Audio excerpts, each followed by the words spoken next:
સમગ્ર ગુજરાતના લોકોના અવાજને બુલંદ કરવા માટે જે અન્યાય છે, ભેદભાવ છે, તકલીફો છે, દર્દ છે, આક્રોશ છે એને વાચા આપવા માટે આયોજિત આ જન આક્રોશ યાત્રા આજે અરવલ્લી જિલ્લામાં મોડાસા ખાતે શરૂઆત થઈ છે।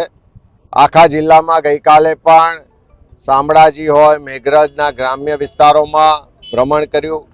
આજે મોડાસા થઈ માલપુર, બાયડ અને સમગ્ર જિલ્લાના વિસ્તારમાં ભ્રમણ થવાનું છે।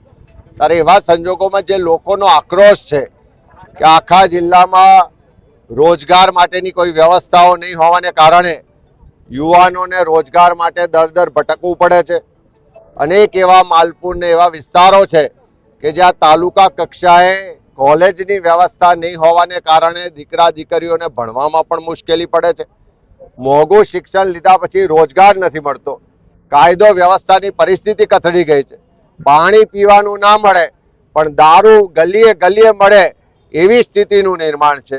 ચારે બાજુ નગરપાલિકામાં ભ્રષ્ટાચાર છે, વહીવટી તંત્રમાં ભ્રષ્ટાચાર છે, ચારે તરફ લૂંટ ચાલે છે।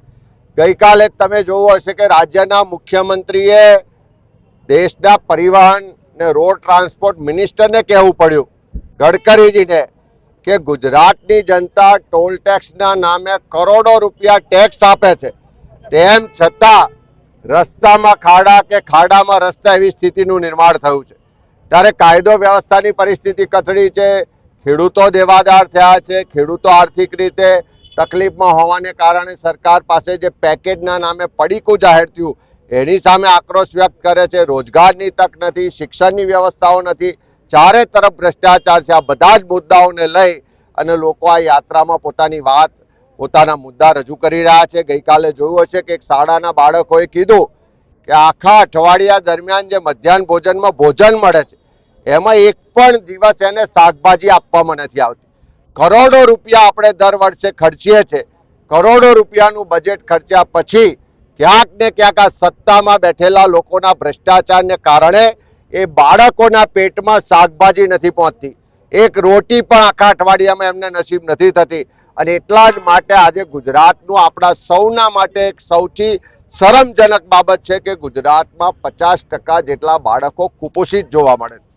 ત્યારે 30 વર્ષના શાસન પછી પણ જો સરકાર બાળકોને મધ્યાહન ભોજનમાં પૂરતું સારું ભોજન ના આપી શકતી હોય તો આનાથી ફેલ સરકાર બીજી કહેવાય નહીં।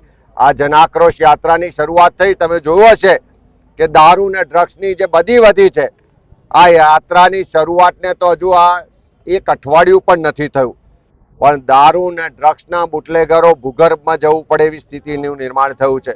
જે બુટલેગરોને હપ્તાખોર પોલીસ છે, સરકારમાં બેઠેલા લોકો હપ્તા લઈ રહ્યા છે, બધા ખુલ્લા પડી રહ્યા છે। હજુ તો આ જન આક્રોશ યાત્રાને એક અઠવાડિયું પણ નથી થયું પણ સરકારે ફિક્સ પગાર, કોન્ટ્રાક્ટ ને આઉટસોર્સિંગના કર્મચારીઓ માટે લાભો જાહેર કરવા પડે છે।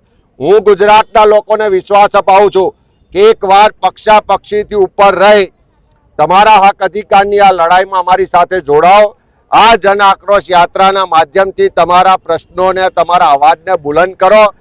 આ સરકારને ઝૂકવું પડશે, ગુજરાતમાંથી ખેડૂતોના સંપૂર્ણ દેવા માફ કરવા પડશે, ગુજરાતના યુવાનોને કાયમી રોજગાર આપવો પડશે, ફિક્સ પગાર, કોન્ટ્રાક્ટ ને આઉટસોર્સિંગ પ્રથા નાબૂદ કરવી પડશે। ગુજરાતમાંથી દારૂ ને ડ્રગ્સની બધીને અમે દૂર કરીને બતાવીશું અને આ જેટલા ભ્રષ્ટાચારીઓ છે એને જેલના સળિયા પાછળ મોકલીને બતાવીશું।